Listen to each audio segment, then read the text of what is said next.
ការចេះស្ងប់ស្ងាត់មនុស្សដែលពូកែហើយខ្លាំងថែមទាំងជោគជ័យគឺជាមនុស្សដែលមានសមត្ថភាពធ្វើបាននៅចំណុចខាងក្រោមនេះ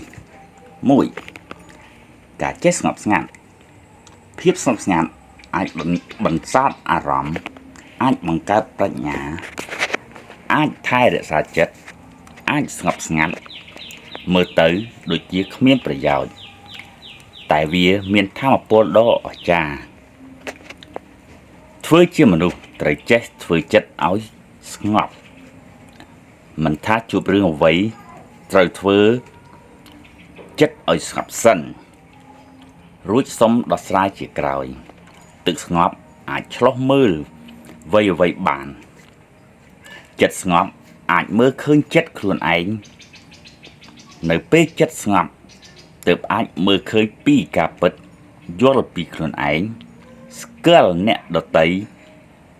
ដោះស្រាយរាល់បញ្ហាប្រាជ្ញានិងភាពត្រជាក់2ការចេះអត់ធ្មត់ក្នុងជីវិតមានរឿងខ្លះត្រូវចេះអត់ធ្មត់ពាក្យសម្ដីខ្លះត្រូវអត់ធ្មត់កំហឹងខ្លះក៏ត្រូវចេះអត់ធ្មត់ភាពរីករាយខ្លះក៏ត្រូវចេះអត់ធ្មត់ដែរការអត់ធ្មត់មិនមែនជាការចោះចាញ់ឬទន់ខ្សោយនោះទេតែសមត្ថភាពជាភាពហ្មត់ចត់ជាប្រាជ្ញាជាកម្រិតគំនិតជាស្មារតីនិងជាភាពចាស់ទុំធ្វើជាមនុស្សត្រូវចេះអត់ធ្មត់នេះជាសមត្ថភាពសំខាន់បំផុតការចេះលះបង់ការលះបង់វាជាប្រាជ្ញានិងសមត្ថភាពលះបង់អ្វីៗដែលមិនល្អចេញទើបអាចរក្សាទុកនៅអ្វី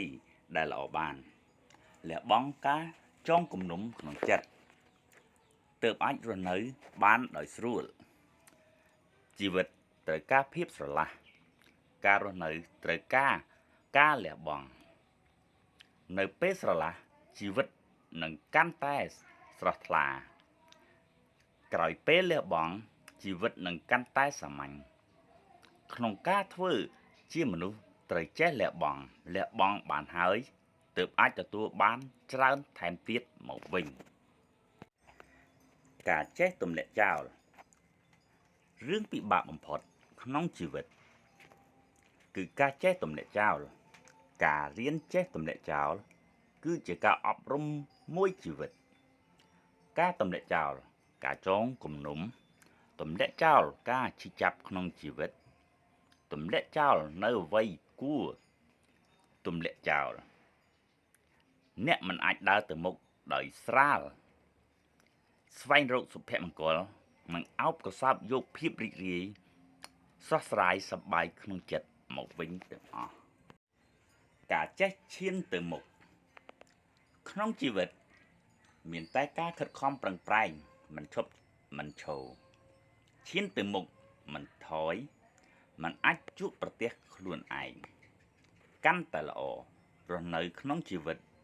ដែលកាន់តែល្អដូចនេះក្នុងការធ្វើជាមនុស្ស